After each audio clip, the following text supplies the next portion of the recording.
नमस्कार। मैं धन्यवाद देना चाहूँगी इस पब्लिक ग्रुप का पातु नो वेद वृक्षा और श्री प्रकाश रंजन जी का, जिन्होंने मुझे ये अवसर प्रदान किया और ये मंच दिया कि मैं अपना एक व्याख्यान प्रस्तुत कर सकूँ, जो कि एक कंप्यूटर का से रिलेटेड टॉपिक है। तो मैं स्वागत करती हूँ आप सभी का। और आज का जो व्याख्यान है वो है हमारा डिजिटल लिटरेसी से कनेक्टेड है। वर्तमान स्थिति में डिजिटल लिटरेसी का क्या महत्व है और उसकी क्या उपयोगिता है, इस पर हम चर्चा करेंगे। ठीक है, तो एक बार इस व्याख्यान को स्टार्ट करने से पहले, इसकी उपयोगिता समझने से पहले हम ये जान लेते हैं कि डिजिटल लिटरेसी का अर्थ क्या है। ठीक है, तो digital literacy actually digital citizenship के टॉपिक के अंदर एक छोटा सा सब टॉपिक आता है। ठीक है, अब ये डिजिटल सिटीजनशिप क्या है? हम सभी जानते हैं कि आजकल जो वर्तमान स्थिति है, जो एक हमारा एपिडेमिक चल रहा है, जो पैंडेमिक चल रहा है, उससे परे अगर हम हट के देखें तो इससे बहुत पहले से भी, मतलब आज से 10 साल पहले तक जो टेक्नोलॉजी है वो हमारे पूरी तरह से हमारे रहन सहन में, हमारी जीवन शैली में पूरी तरीके से आ चुकी थी। इंटरनेट का जब से आना शुरू हुआ है तब से सबके ही घरों में कंप्यूटर्स आ गए।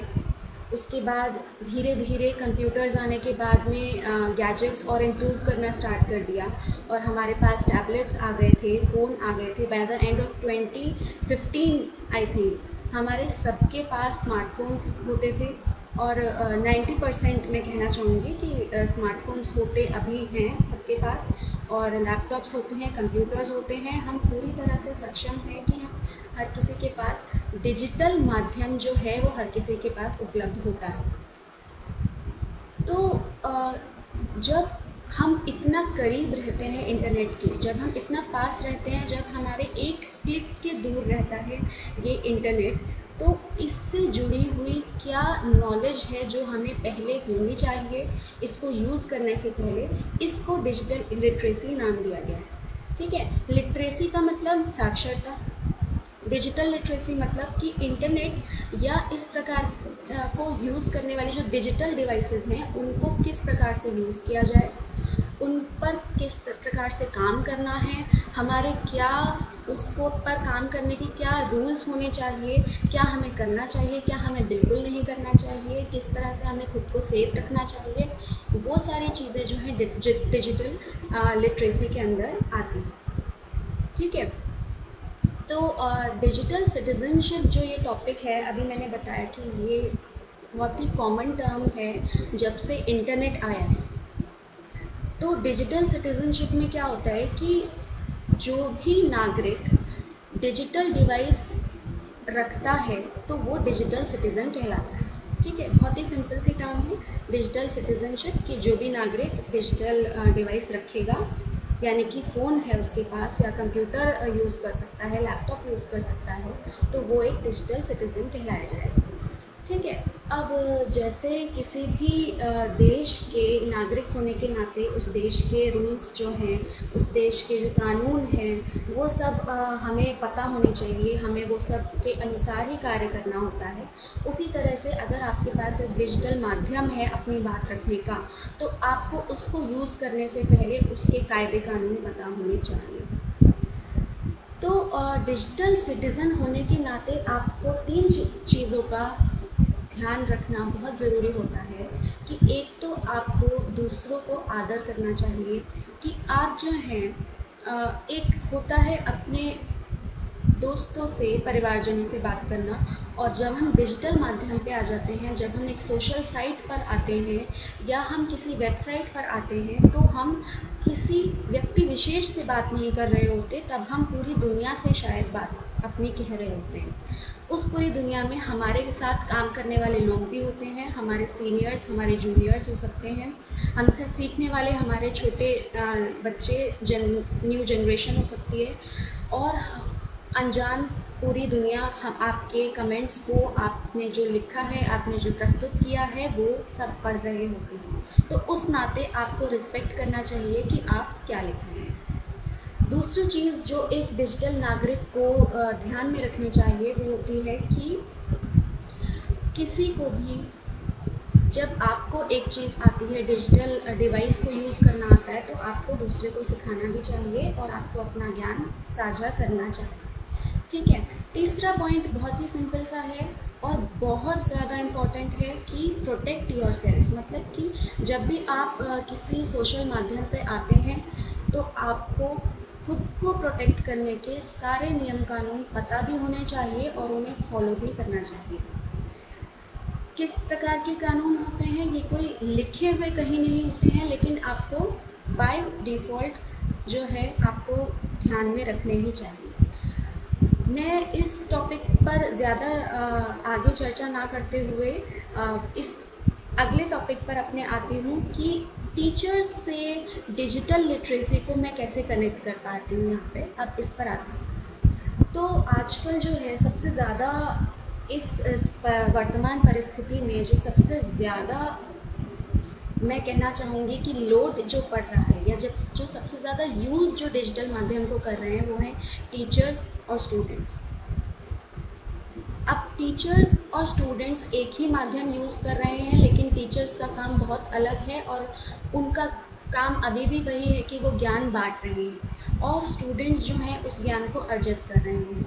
लेकिन टीचर्स जो हैं वो पब्लिक अपना जो सारे नोट्स हैं, जो अपने सारे वीडियोस हैं या अपनी ऑनलाइन क्लासेस जो ले रहे हैं, वो एक तरह से अब एक बंद कमरे में एक कॉलेज या एक स्कूल के आधार में नहीं, अब एक ऑनलाइन प्लेटफॉर्म पर वो प्रेजेंट कर रहे हैं। तो और इसी तरह जो बच्चे हैं उनको भी कुछ ध्यान रखना चाहिए कि अब वो केवल एक छोटे से क्लासरूम में बैठकर नहीं पढ़ रहे हैं, अब वो सबकी नज़र में हैं और उनको किस तरह से डिजिटल माध्यम पे बिहेव करना चाहिए, अपने आप को अनुशासित रखना चाहिए।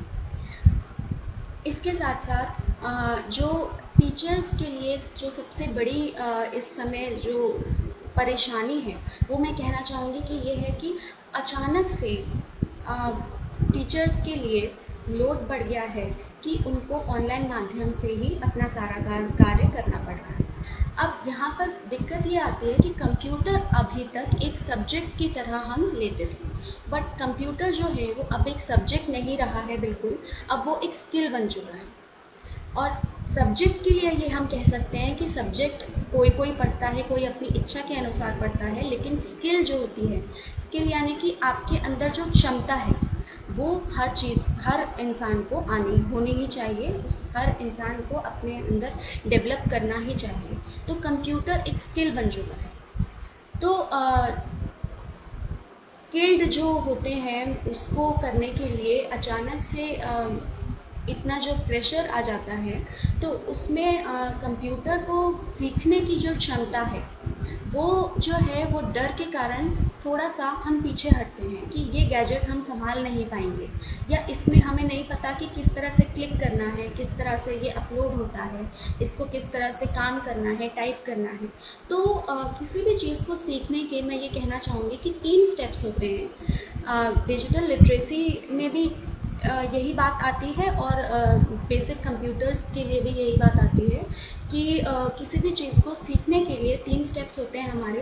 एक तो होता है बिगनर्स का स्टेप, ठीक है, यानी कि हम जो हैं अपने कंप्यूटर को बिगनर्स के जो स्टेप होते हैं उसमें हम इंट्रोडक्टरी लेवल रखते हैं, यानी कि सिर्फ जो है ऊपर ऊपर से उस सब्जेक्ट को पढ़ते हैं, पता करते हैं कि उस सब्जेक्ट में क्या है। जैसे कि इंटरमीडिएट में क्या आता है कि कंप्यूटर को आप पहचानेंगे कि ये कीबोर्ड है, इसमें इतनी कीज़ हैं और इसमें मेमोरी क्या होती है, स्टोरेज मेमोरी क्या होती है और हमारी रैम रोम क्या होती है, प्लस हमारा कैमरा किस तरह ऑन होता है, हमारा जो माइक है वो कैसे काम करता है, हम क्लिक किस प्रकार से करें, किस प्रकार से किसी सॉफ्टवेयर को खोलें, किसी एप्लीकेशन को खोलें। ठीक है, ये सारे पॉइंट्स जो हैं बिगनर्स के को सिखाए जाते हैं कि कंप्यूटर को बेसिक तरीके से चलाया कैसे जाए। कंप्यूटर को ऑन ऑफ करना भी इसमें सिखाया जाता है। इस तरह से आपको शुरुआत करनी चाहिए कि कंप्यूटर को आप अपने डिवाइस को कितना पहचानते हैं, बिगनिंग में ये सीखना चाहिए। जब आप अपने डिवाइस को पूरी तरह से पहचान लें, उसके बाद जो है नेक्स्ट स्टेप आना चाहिए इंटरमीडिएट स्टेप, यानी कि बिगनर के बाद जो बीच का स्टेप आता है वो हम कहते हैं इंटरमीडिएट स्टेप। तो उसमें ये सीखना चाहिए आपको कि आपके जो सॉफ्टवेयर्स हैं, अब मैं टीचिंग से रिलेटेड बात करूँगी, तो आपके जो सॉफ्टवेयर जो आपके काम में आएंगे तो उनके बारे में आपको नॉलेज रखनी चाहिए।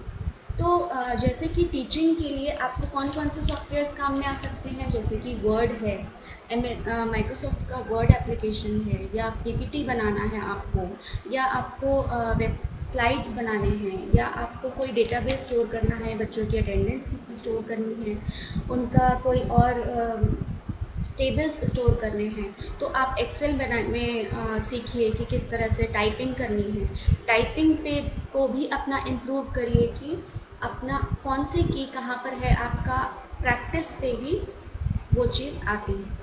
ठीक है, इसके साथ साथ जो है ये सॉफ्टवेयर्स बेसिक एप्लीकेशंस हैं, तो कि टाइपिंग आप बेसिकली यहाँ पे सीख रहे हैं कि वर्ड में टाइपिंग सीख रहे हैं, पीपीटी में सीख रहे हैं, आप एक्सेल में बनाना सीख रहे हैं, ये ठीक है। इसके बाद आता है कि आपको वीडियो भी बनाना पड़ेगा। तो वीडियो बनाने के कौन कौन से सॉफ्टवेयर्स हैं, वीडियो बनाने के कुछ बहुत अच्छे सॉफ्टवेयर्स जो बहुत इजी हैं, उनमें से मैं कुछ का ही नाम अभी ले पाऊँगी, जैसे कि OBS एक सॉफ्टवेयर है, OpenShot एक सॉफ्टवेयर है, प्रेजेंटेशन रिकॉर्ड करने के लिए प्रेजेंटेशन रिकॉर्डिंग के बहुत सारे सॉफ्टवेयर्स आते हैं। तो उनको आप पहचानिए, उनमें कैसे काम करना है ये जानिए। ठीक है, उसके बाद जो है जो थर्ड स्टेप आता है, यानी कि एक्सपर्ट का जो स्टेप आता है, यानी कि आपने अपने पूरे कंप्यूटर को जान लिया, पहचान लिया। ठीक है, उसके बाद आप क्या करेंगे, आप टाइप करना उसमें सीखेंगे, वर्ड में टाइप करके देखिए, एक्सेल में टाइप करके देखिए, पीपीटी में आप टाइप करिए, कलर्स चेंज करिए, कोई चीज़ सेव करिए, वापस क्लोज करके ओपन करिए, ये सब आपको सीख लिया। फिर आता है एक्सपर्ट लेवल। एक्सपर्ट लेवल में आप वीडियोस बनाना सीखिए, वीडियोस को एडिट करिए, उसको अपडेट करिए।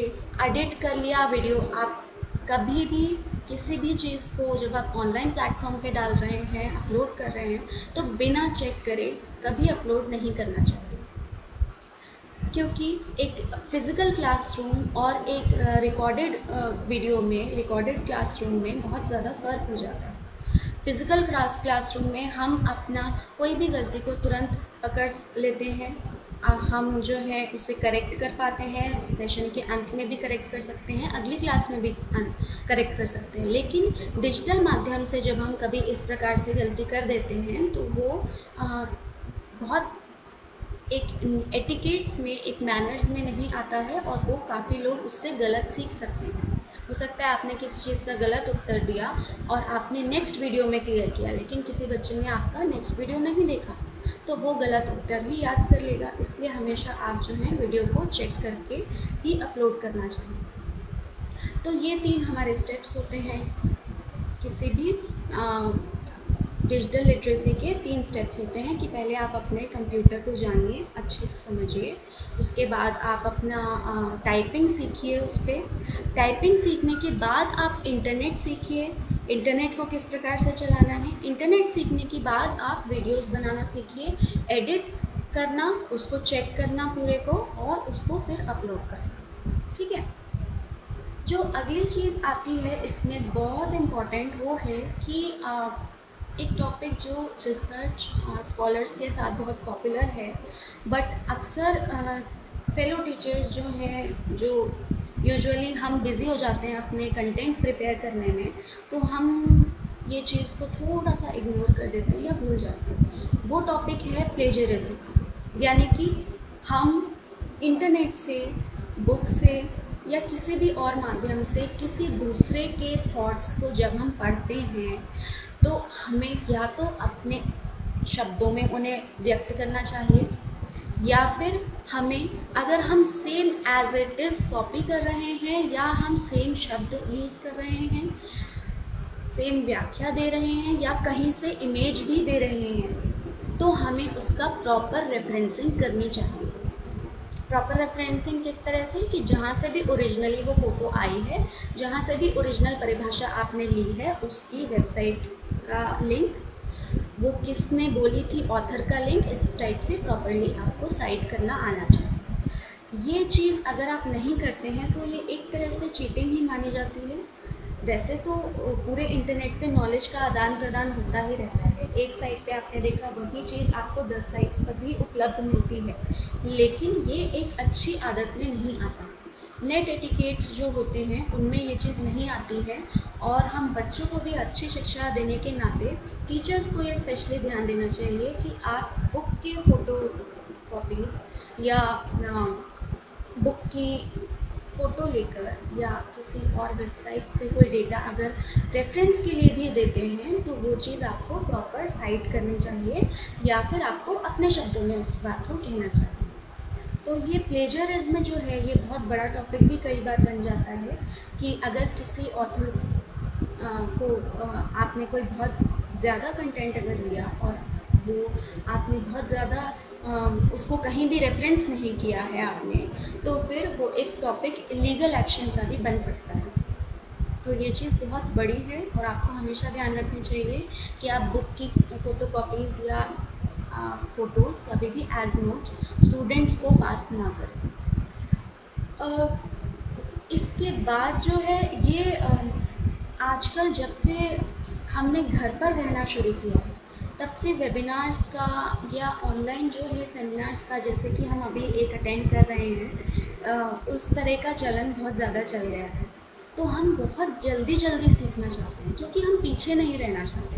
तो जब हम पीछे नहीं रहना चाहते और बहुत सारे सेमिनार्स हो रहे हैं, हम बहुत चीज़ें वो लोग सिखा रहे हैं, हम बहुत जल्दी जल्दी सीखना चाहते हैं, लेकिन इसमें छोटा सा एक रुक के एक पॉइंट आपको सोचना चाहिए कि आपका लेवल क्या है और जो सेमिनार में आप रजिस्टर करा रहे हैं वो किस लेवल का है। अगर अगर आपको कंप्यूटर यूज़ करना नहीं आता है, अगर आपको वर्ड, पीपीटी या एक्सेल, जो मैंने बिगिनर स्टेप बताया था, अगर आपको वो करना नहीं आता है, तो आपको वीडियो एडिटिंग या इस तरह के सीधे डायरेक्टली ऐसे सेमिनार्स अटेंड नहीं करने चाहिए। मेरा मतलब है कि करने चाहिए, लेकिन उससे पहले आपको बिगिनिंग स्टेप ज़रूर प्रैक्टिस कर लेना चाहिए, क्योंकि कभी भी कुछ हम सीखते हैं तो सीधे जंप नहीं कर सकते हम। जब भी कोई बच्चा मैथ्स सीखता है तो क्या वो लीनियर इक्वेशंस या इस तरह की जो 12th क्लास में या 10th क्लास में जो पढ़ाई होती है वो कर सकता है बिना उसको, जब एडिशन सब्ट्रैक्शन ही नहीं आता तो क्या वो चीज़ें सीख सकता है? नहीं। तो इसी तरह से कंप्यूटर में होता है कि जब तक आपको कंप्यूटर यूज़ करना नहीं आता तब तक आप आगे के लेवल्स पर जाना तो चाहते हैं क्योंकि आप पीछे नहीं रहना चाहते, लेकिन वो चीज़ आप धीरे धीरे ही सीख पाएंगे। पहले बिगनिंग स्टेप से ही हमेशा शुरुआत करनी चाहिए। इसके बाद जो हमारा अगला इसमें बहुत इम्पॉर्टेंट टॉपिक आता है, वो आता है कि लैपटॉप या आपके कंप्यूटर्स को ख़रीदने से पहले आपको उसकी नॉलेज किस प्रकार से है। तो कोई भी मैंने जितने भी इस कोरोना काल में जितने भी मेरे फ्रेंड्स हैं, मेरे फेलो टीचर्स हैं, उन्होंने या मेरे और भी कनेक्टेड किसी और टीचर ने भी जब वर्क फ्रॉम होम स्टार्ट किया तो सबसे बड़ी दिक्कत ये आई कि फ़ोन से पॉसिबल नहीं था, तो लैपटॉप एंड कंप्यूटर के बारे में इंफॉर्मेशन कलेक्ट करी कि बाय करने से पहले, ख़रीदने से पहले। तो इनके बारे में इंफॉर्मेशन किसी को भी नहीं थी क्योंकि कंप्यूटर एज अ सब्जेक्ट कम लोगों का था। तो इनके बारे में बेसिक इन्फॉर्मेशन क्या होती है, ये भी डिजिटल लिटरेसी में आती है कि आपको अपनी डिवाइस की जानकारी होनी चाहिए। तो अपनी डिवाइस की जानकारी में लैपटॉप की इन्फॉर्मेशन क्या क्या आपको देखनी चाहिए, वो बेसिक एक बार मैं बताती हूँ आपको कि उस लैपटॉप की बेसिक इन्फॉर्मेशन को लैपटॉप की या कंप्यूटर की कॉन्फ़िगरेशन कहा जाता है। ठीक है, कि यह शब्द आपने भी सुना होगा कि कंप्यूटर की कॉन्फ़िगरेशन क्या है। ठीक है, कॉन्फ़िगरेशन में क्या क्या चीज़ें आती हैं आपकी, कि उसमें आता है आपके लैपटॉप या कंप्यूटर का प्रोसेसर क्या है। प्रोसेसर वह सॉफ्टवेयर होता है जिसके द्वारा आपका पूरा कंप्यूटर जो है चल रहा है। वो पूरे कंप्यूटर की स्पीड को, मेमोरी को और हर कार्य को, स्टोरेज को, सबको मैनेज करता है। तो प्रोसेसर जो है वो बेस्ट होना बहुत ज़रूरी है। ठीक है। तो प्रोसेसर्स में आप इंटेल के प्रोसेसर्स हैं या और भी किसी कंपनी के प्रोसेसर्स होते हैं, उनकी स्पीड कंपेयर करा करिए कि कितने गीगाहर्ट्ज़, GHz गीगाहर्ट्ज़ में उनकी स्पीड दे रखी होती है। वो आप कंपेयर करिए कि जिसमें भी आपको मैक्सिमम स्पीड मिल रही है वो आप प्रेफर करा करिए। ठीक है। प्रोसेसिंग स्पीड इसको बोलते हैं, यानी कि हमारे कंप्यूटर या लैपटॉप के प्रोसेसर की स्पीड, मतलब वो कितनी गति से काम कर सकता है। यही चीज़ निर्धारित करेगी कि आप कितने सॉफ्टवेयर जो हैं अपने लैपटॉप में, अपने कंप्यूटर में ओपन कर सकते हैं बिना हैंग हुए। ठीक है। दूसरी चीज़ जो आपको लैपटॉप या कंप्यूटर ख़रीदते समय ध्यान रखनी चाहिए वो हो सकती है कि आपके लैपटॉप या कंप्यूटर की कितनी स्टोरेज मेमोरी है। स्टोरेज मेमोरी यानी कि जो अतिरिक्त मेमोरी होती है, यानी जो चीज़ आप डाउनलोड करेंगे या आप अन्य किसी स्टोरेज माध्यम से, जैसे पेन ड्राइव से इसमें कॉपी करेंगे अपने लैपटॉप में, या फिर इस प्रकार से कहीं और से जो डेटा आके आपके लैपटॉप में रखा जाएगा, तो उसे हम स्टोरेज मेमोरी कहते हैं। तो स्टोरेज मेमोरी जो है वो आपकी कितने है ये आप ज़रूर कंपेयर करें।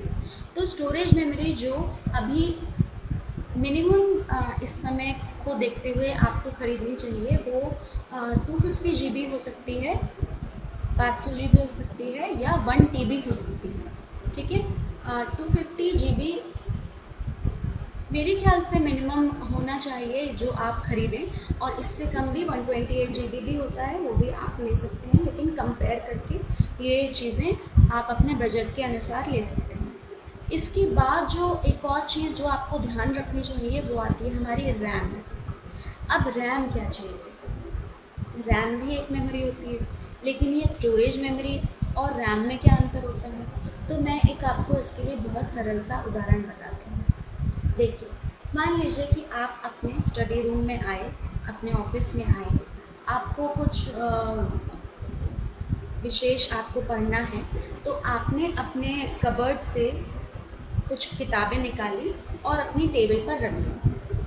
ठीक है। और आप टेबल पर बैठकर उन किताबों को जो आपको अभी पढ़नी है, जो भी आप सोच कर आए हैं टॉपिक उस पर पढ़नी है, वो आपने अपनी टेबल पर रख दी है।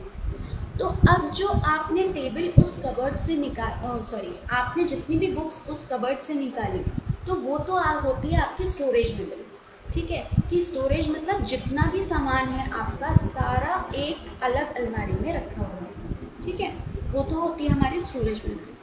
और दूसरा जो मैंने अभी बताया कि जो आपको इस समय ज़रूरत थी बुक्स, वो आपने अपने सामने रख ली टेबल पर, तो ये होती है हमारी रैम। ठीक है। तो ये रैम क्या होती है कि जो काम आप ओपन करके रखेंगे वो रैम में स्टोर होती है।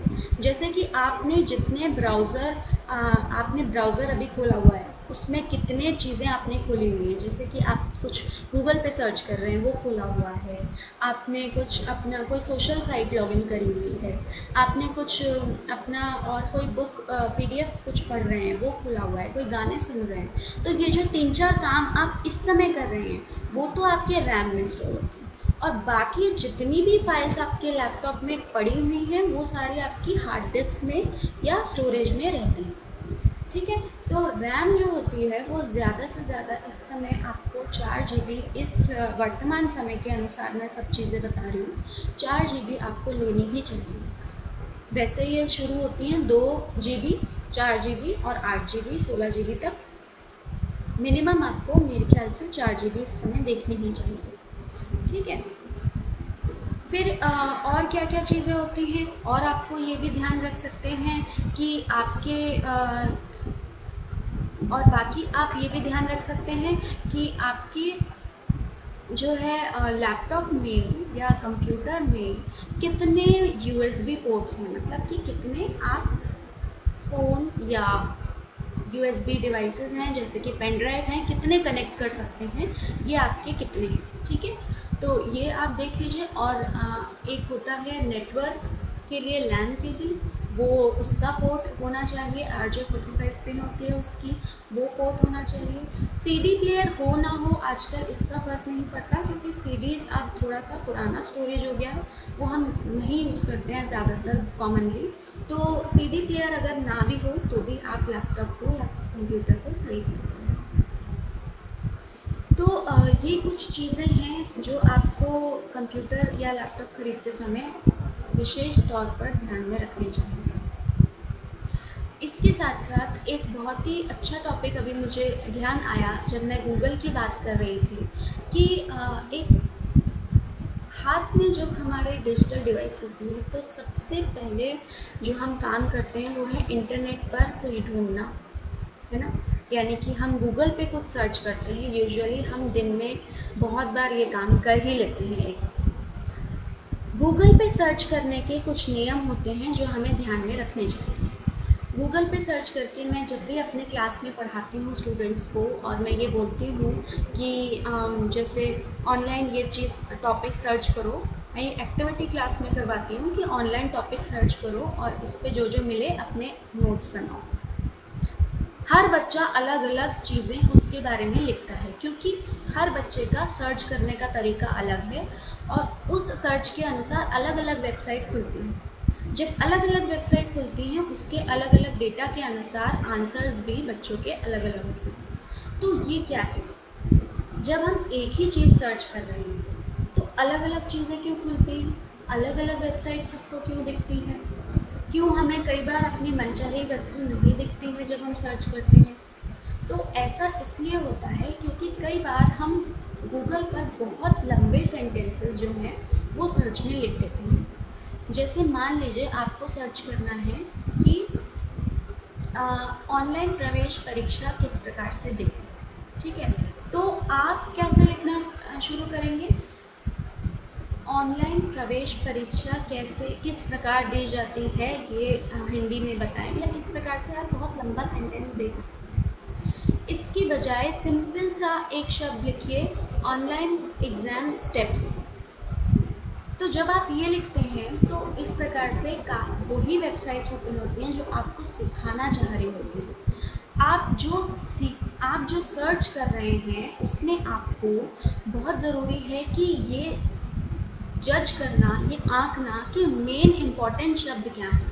जैसे कि अगर मैं आज ये आपको लाइव वीडियो यहाँ पर चल रहा है, तो अगर मैं ये सर्च करना चाहूँ कि लाइव वीडियो किस प्रकार से ऑन करते हैं, तो अगर मैं गूगल सर्च पे ये लिखती हूँ how to create live video in Facebook. अब ये बहुत लंबा सा क्वेश्चन है। इसमें क्या होता है कि गूगल जो है हर चीज़ को एक आपका सर्च कीवर्ड मानता है कि ये भी चीज़ सर्च करनी है। अब आपके इसमें से मेन शब्द कौन से हैं, लाइव वीडियो फेसबुक, ठीक है। लाइव वीडियो में कैसे बनाना है फेसबुक, इसमें से मेन शब्द कौन से हैं, लाइव वीडियो और फेसबुक।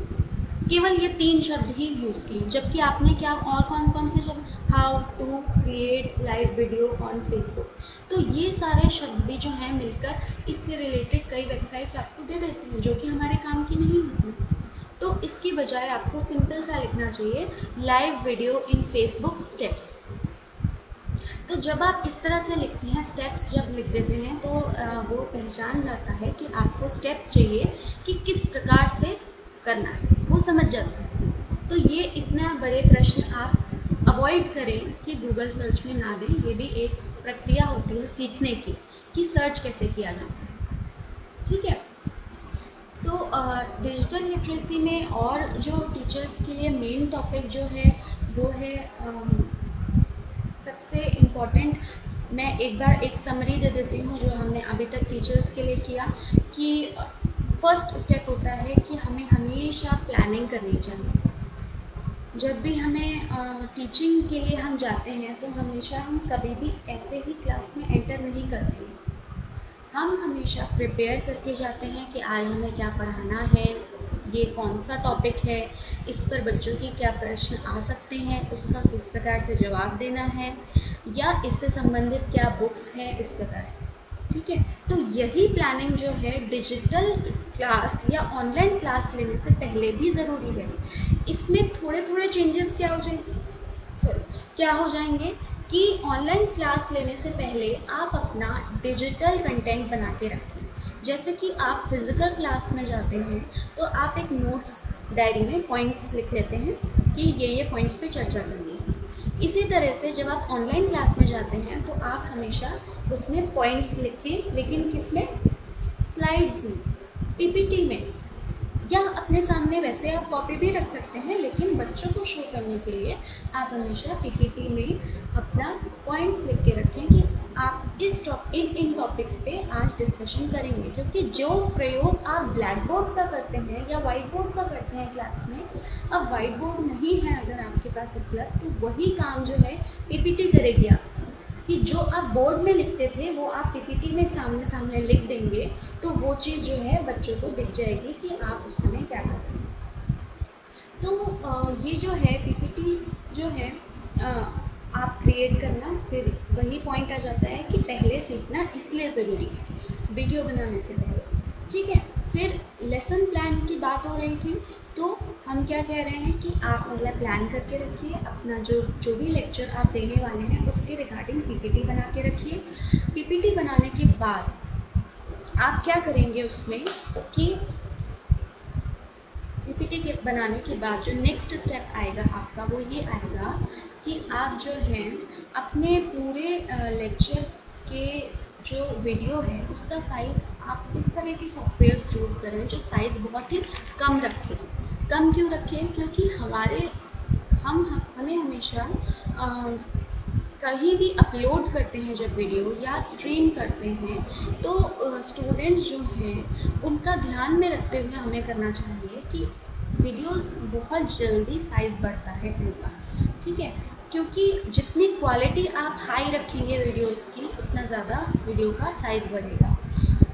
मिनिमम जो है वीडियो जब आप क्लास प्रेजेंट करते हैं, जब आप यूट्यूब वीडियोस बनाते हैं, तो मिनिमम जो है मैक्सिमम सॉरी आपको 15 से 20 मिनट के ही वीडियोस बनाने चाहिए, जो कि आपके 50 MB 100 MB या आपके कम से मिनिमम 250 MB तक में आ जाने चाहिए।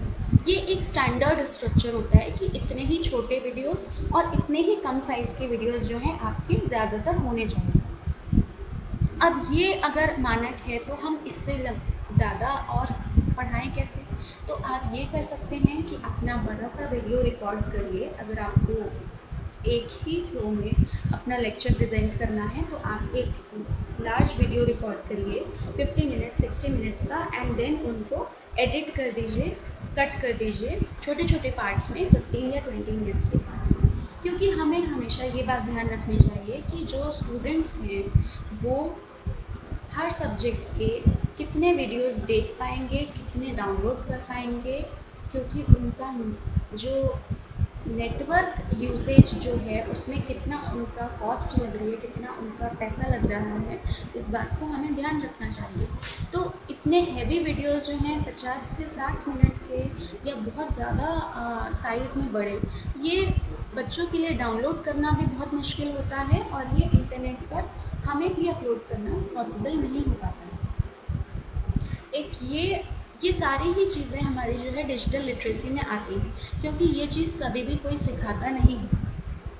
ये चीज़ हमेशा ऐसी होती है कि जो नेटवर्क यूज़ करने वाले या डिजिटल डिवाइस यूज़ करने वाले को पता होनी चाहिए, लेकिन कभी भी किसी भी क्लास में या किसी सब्जेक्ट में पढ़ाई नहीं जाती कि वीडियोस कैसे होने चाहिए, उनके किस प्रकार से, उनका कितना साइज़ होना चाहिए, कितने मिनट्स के होने चाहिए, ये चीज़ अक्सर हम नज़रअंदाज कर देते हैं। जैसे कि वीडियोस जो हैं उसमें जब भी कोई टीचर प्रेजेंट करे या स्टूडेंट क्लास अटेंड करे, तो अपना बैकग्राउंड जो है वो हमेशा चेक करके बैठें। जो बैकग्राउंड है वो यूजुअली जो एक मैनर्स होती हैं, जो एक हमारा अच्छा चरित्र जो प्रदर्शित करते हैं, तो उसमें यही आता है कि पीछे आपके डिस्टर्बेंस बहुत कम हो, एक प्लेन बैकग्राउंड हो आपके पीछे, और आपके आसपास से आवाज़ें बहुत ही कम हो, मिनिमम आ रही हो। और जो एक चीज़ है कि आप एक सभ्य तरीके से अपना ऑनलाइन क्लास में बैठें, स्टूडेंट्स के लिए और टीचर्स के लिए वो प्रेजेंट करें। तीसरी चीज़ जो आती है कि अपने लैपटॉप को या अपने फ़ोन के कैमरा को किस तरह से पोजीशन करना है।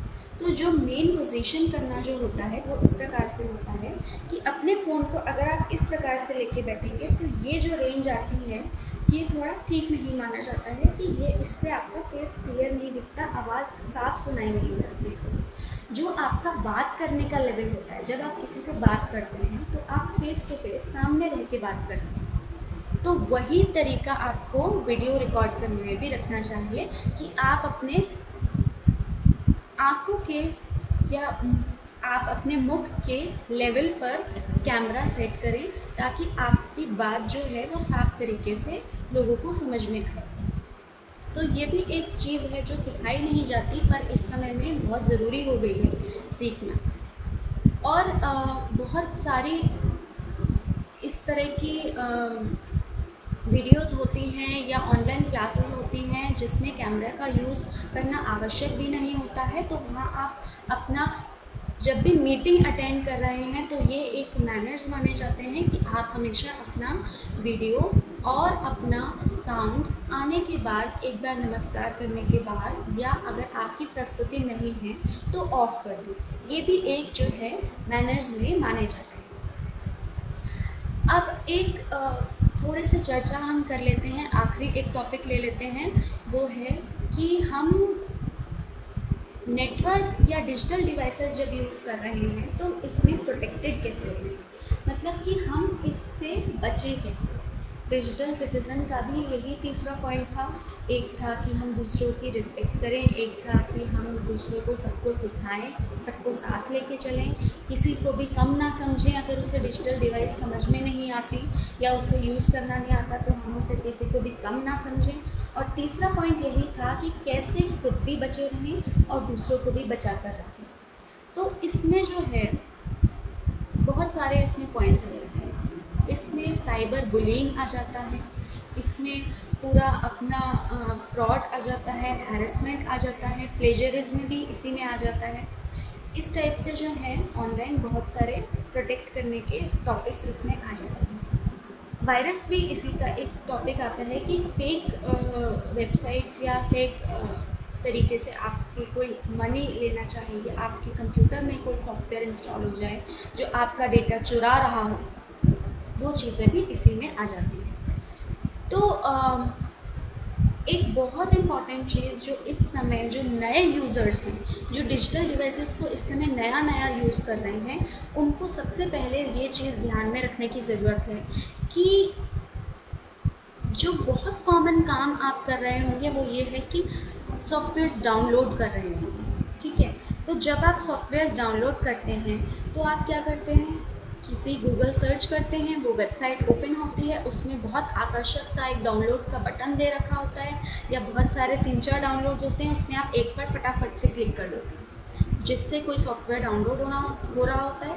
तो या तो आपको उसी समय पता चल जाता है कि ये वो सॉफ्टवेयर नहीं है, या फिर आपको वो रन करते हैं तब लगता है कि ये वो सॉफ्टवेयर नहीं है जो मुझे करना था डाउनलोड। तो ये जो है बहुत ही चालाकी से ऐड होते हैं कंप्यूटर वेबसाइट्स पर, जो कि प्लेस किए जाते हैं हमारे मनोविज्ञान को समझ के। जो एंड यूज़र है, एंड यूज़र मतलब कि हम लोग जो उपभोक्ता हैं, उनके मनोविज्ञान स्थिति, उनकी मनोस्थिति को समझकर ऐड जो बनाने वाले होते हैं वो बहुत ही चालाकी से ऐड इस तरह से रखते हैं वेबसाइट्स पर कि आपकी नज़र उन पर पड़ती है और आप उन पर क्लिक कर देते हैं बिना सोचे बिना जाने।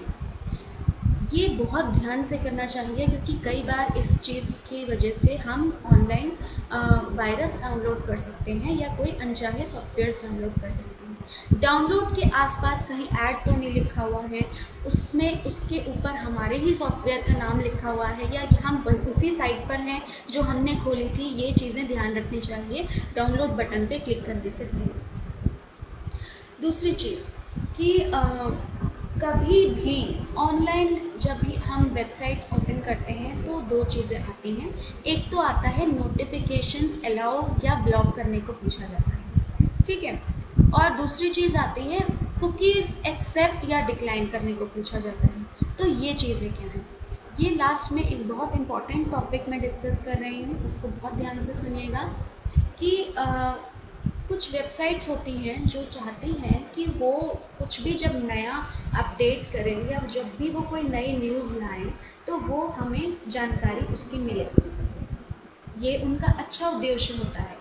तो इसके लिए वो क्या करते हैं कि इससे आपकी एक वो परमिशन चाहिए होती है कि आप अलाउ करेंगे तभी वो आपको दिन में कभी भी जब भी आप अपना कंप्यूटर ऑन करेंगे तो वो नोटिफिकेशन उस वेबसाइट की आती रहेगी।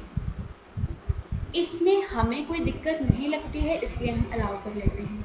तब से शुरू होती है हमारी मेन प्रॉब्लम, क्योंकि वेबसाइट्स जो हैं वो कंटिन्यूसली हमारे कंप्यूटर के एक कोने में अपनी नोटिफिकेशंस कंटिन्यूसली देती रहती हैं और तब हमें उन्हें हटाना नहीं आता है, या हम क्रॉस बटन पे जाते हैं पर वो नहीं हटते हैं। तो इनका क्या करना है, कभी भी बिना जाने वेबसाइट को या बिना पहचाने या आपको नहीं लग रहा है कि उस वेबसाइट की नोटिफिकेशन की आपको ज़रूरत है तो कभी भी अलाउ पे क्लिक ना करें।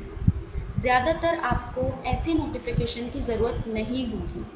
कभी भी अलाउ ना करें, हमेशा ब्लॉक करें जब भी कोई ऐसा पॉपअप जो है आपके वेबसाइट खोलते ही नज़र आए।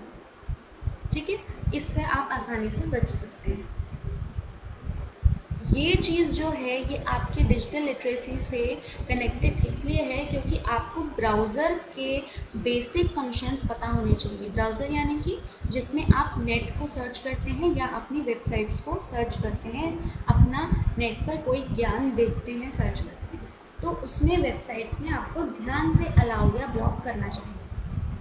तीसरी चीज़ ये है कि कुकीज़ क्या होती हैं, या आप जब भी वेबसाइट कोई नई ओपन करते हैं तो उसमें आता है this website requires web cookies, allow, click for okay और डिक्लाइन। मतलब कि आप ये वेबसाइट जो है कुकीज़ कलेक्ट करती है, आप इसको स्वीकारते हैं या आप इसको अस्वीकार करते हैं। तो ये चीज़ क्या है, अब क्योंकि ये मैसेज इतना बड़ा होता है तो ज़्यादातर लोग ओके पे प्रेस कर देते हैं, या डिक्लाइन का ऑप्शन ही नहीं होता है, तो ऐसे में ओके में प्रेस करना पड़ता है। लेकिन हमें क्या करना चाहिए ऐसे में, ये एक बार डिस्कस कर लेते हैं।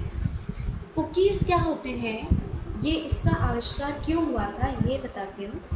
जब इंटरनेट बनाया गया या वेबसाइट्स की चर्चा हुई तो उपभोक्ता के मनोस्थिति को समझने के लिए ये विचार किया गया कि अगर उसका हमें ये देखना है कि उपभोक्ता को क्या चाहिए, तो वो जो चीज़ें सर्च कर रहा है या हमारी वेबसाइट पर आके वो कौन से पेजेस देख रहा है किनको बिल्कुल ही नहीं देखता, ये चीज़ों का अगर हमें डेटा मिल जाए तो हम क्या करेंगे, आसानी से अपनी वेबसाइट को सुधार कर पाएंगे। इस प्रकार से कुकीज़ का निर्माण बेसिक फंक्शन यही था।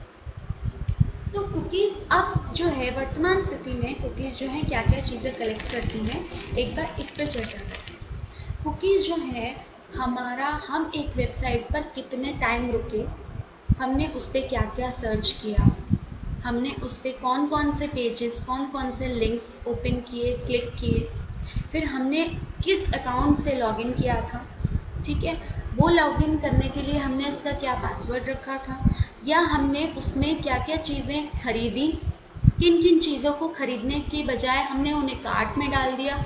ये चीज़ें जो हैं कुकीज़ जो हैं स्टोर करके रख लेती हैं। ठीक है, तो ज़्यादातर आपने देखा होगा कि जो ई कॉमर्स साइट्स होती हैं, जैसे कि बिजनेस वाली साइट्स जिन पे आप खरीद या बिक्री करते हैं, तो जैसे कि अमेज़ॉन है, मिंत्रा है, इस टाइप फ्लिपकार्ट है, इस टाइप की अन्य साइट्स हैं। तो जो भी आप सर्च करते हैं वो अपने आप ही बाकी अलग अलग साइट में भी एड्स के रूप में आने लगता है। ये किस प्रकार से होता है, ये भी आपका कुकीज़ की वजह से ही होता है, क्योंकि जो ई कॉमर्स साइट जो है अमेज़ॉन फॉर एग्जांपल जो है, आपने अगर कपड़े सर्च किए, आपने अगर माउस सर्च किया, खरीद लिया, आपने जो है अपने कोई टेबल चेयर आपको पसंद आई, आपने वो खरीद ली, ठीक है, या आपने अपने कोई चीज़ जो है वो कार्ट में डाल के रख दी, तो ये सारी चीज़ जो आपका डेटा है एक यूज़र का वो सब स्टोर करके रखिए।